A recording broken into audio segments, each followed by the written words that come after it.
Okay, now we can, I believe, go back to the original purpose of the video and more specifically how he developed his topic. And we know that one of the first steps for choosing a topic even is to have an interest in it, to have a personal motivation and involvement in this topic. Do you remember with your personal contacts with him, what his motivation was for him for choosing this topic? This student is engaged in this field of B2B companies. His professional background is related to this thematic, and I think it was his idea to finalize his PhD work with an handbook at the end and have some good ideas for his consultant company. So this sounds to me like his motivation was for him to become more of an expert in his field through Yes, the PhD. he was really good in all this practice and the technology used in the companies, and it is often so, and it was in this special case too, that then the students say, "I have it would be very good for me to have it in a good framework so that uh, all I know is written not only in my brain, and it is a good foundation to be developed in the future too." So my idea is, or the feeling that the student will not end with this dissertation on this stage. He is using his results and is writing the next stories about this. So he is, I think, develop his his results in his daily work now. Which is also or should be the goal of every PhD students to have this cause also to spread knowledge. And so, as we know through PhD, our world advances. Yeah, and you know that the students are investing really a lot of time, years, and a lot of money, not only for the fees, but if they are working on the dissertation, they have not the possibility of additional income because the time is limited. So it really must have fruits after this. Not Exactly. only the academic degree, but the findings should be really useful for the students and for the career of the students too. All right. I wanted to talk about the process of refining his topic a little bit because as we've talked previously with you in other videos, coming up with a topic, um, of course, may come from this professional background that people have or a deep interest in something. Um, but actually getting to this final version of your topic, um, specifying it, making it feasible, um, innovative as well is not a one-time process. It takes a long time. And I was curious to ask if you remember if he had any earlier draft versions of his topic or just in general how it worked out for him to figure out his topic. It is in this case we had a lot of online meetings, and the student was prepared. And if he had questions, we did it in this online meeting. And for sure, he came with the first draft, the first expose. Then we said, okay, this expose you can enlarge to the PhD research concept, because the PhD research concept is often the introduction in the dissertation. So it is good to invest time in this. And I think the focus on the information management and the processes was not the first priority he had. The first idea was to make the company successful, and revenue is always the same, to increase the sales. If there's more income in the company, this was the first idea, to increase this. The second is, yes, we know you want to increase the sales, but in which way, and what is the best possibility to do, and what processes you must interpret you must work with, or understanding and developing. So I think from step to step, and it is really like a journey, we came further. It is so often that the academic teacher is not really better than the student because he is from his background doing with this in practice, I think, in a good niveau. But the structuring of this, or not to forget this and this, or be more focused there, it is helpful for the students. And for sure, it is a development. This dissertation is more than 200 pages, and and you start with the first three pages to be prepared to discuss about the PhD research concept.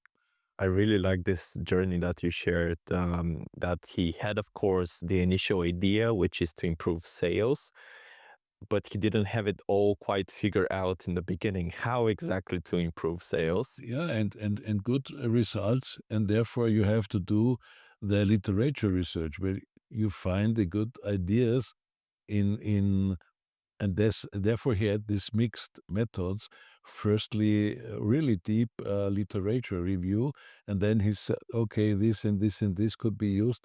And then it is really good to have the service too, because you must, if you speak with a lot of business to business companies, you find out, even you have open questions that, oh, yes, this is the next possibility. So for me, really, and this is one of the most important sentences in all the PhD dissertations, is the PhD work is a process, and there's developing, developing, developing, and you are not alone. The literature is, therefore, we speak from sources you use Mm. to develop your dissertation.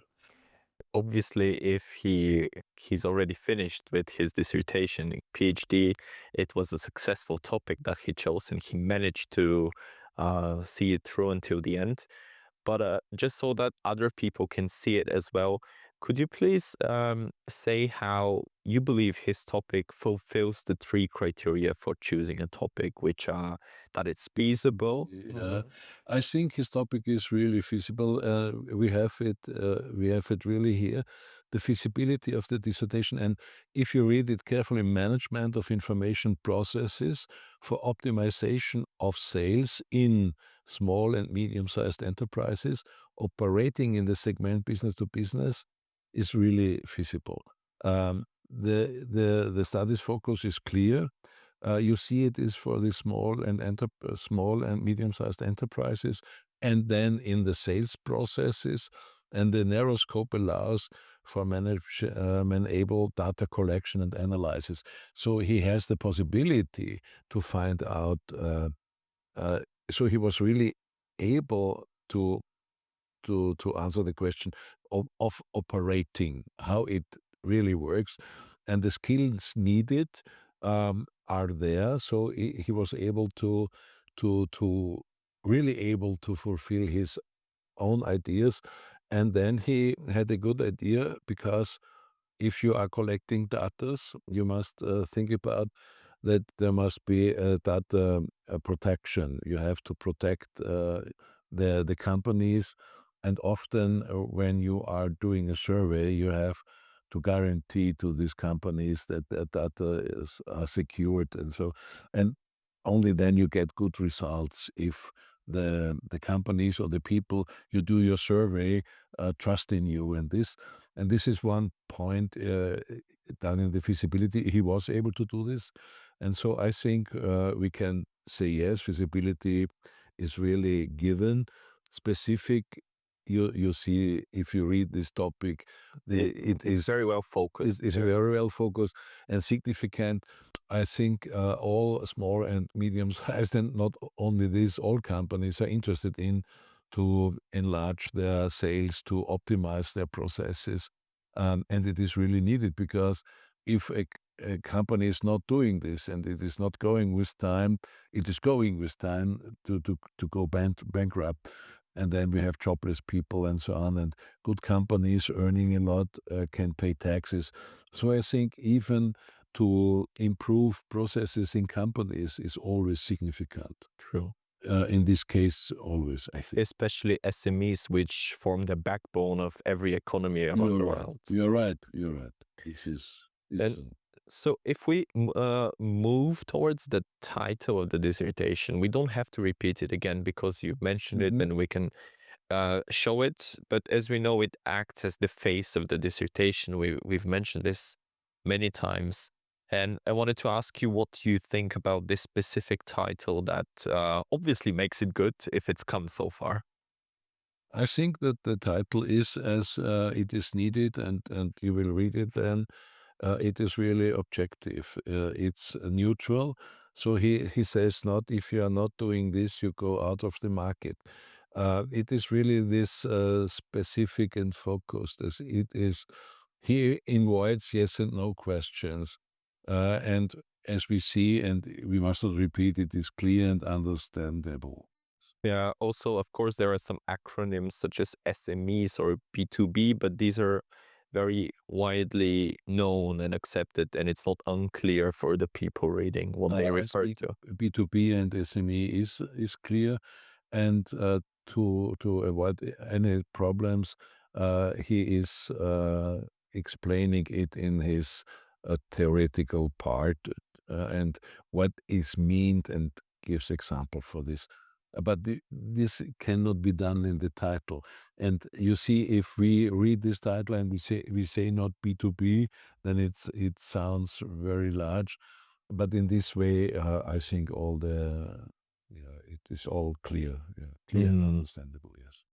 So if we go on now to the, let's say, to the core of this dissertation, which are the research questions and hypothesis in this Mhm. case, as we've mentioned before that this process of formulating them definitely does not happen overnight. It's something that can be revised, rewritten, reworked. But usually, once the topic has been defined, and as you said, you drafted with the student this topic, you went through a couple of revisions. Um, the process of literature research, which of course the student had been doing before this, but now continues further in order to generate these questions and hypotheses. So, do you remember perhaps the student's experience of why he decided to go for these questions specifically? I think he started with to identify some key information processes. So, and this was his beginning. And yes, he was really able to identify problems in the companies. The problems could be technological problems. It could be that they are not familiar with these new ideas like AI and so. And from this, he handles alone this, let's say, red line we pointed out in another part of this. Yeah, and as we can see, and we presented this in overview in the beginning, it is not in fact just one question here. There are a couple of sub questions, and I, as an observer, I'm not his scientific advisor. I might be wondering why are sub questions even necessary to have. But you mentioned in the process of brainstorming and literature research, he identified many problems related to these information processes. Is that the reason why there are sub questions to address each of these problems he identified? And not only, it could be that the research question is too big for only one question, and so to have a first result from after a sub question, and if you have results about more sub questions, the big question can be answered better. So it is if we use an example, to eat chocolate, the big Mm. one, it is better to have really, In pieces. yeah, All right. And just a final question from my side is that, as we mentioned, we have research hypothesis as well. And I wanted to ask you about why. they are there? What is the function of hypothesis next to the questions? Is it to validate the answers of these questions? To find the answer. To find the I think a hypothesis, as he used, it is an instrument to answer the research questions, because to operationalize, he, because you remember he used these mixed methods, and he did the survey, and he asked a lot of B2B companies. So uh, to ask this, you need hypothesis, so you can be sure that you will find an answer to this question. Perfect. I'm happy that we had such a student and we could discuss it together with you. I'm really happy to have such student, and it is good to keep in touch for years. And this is a 3 years uh, journey, and to see the development of the student and the development of you as an academic supervisor too, because you knows now more about P2P in SMEs. Thank you, Martin. Thank you very much, Asen.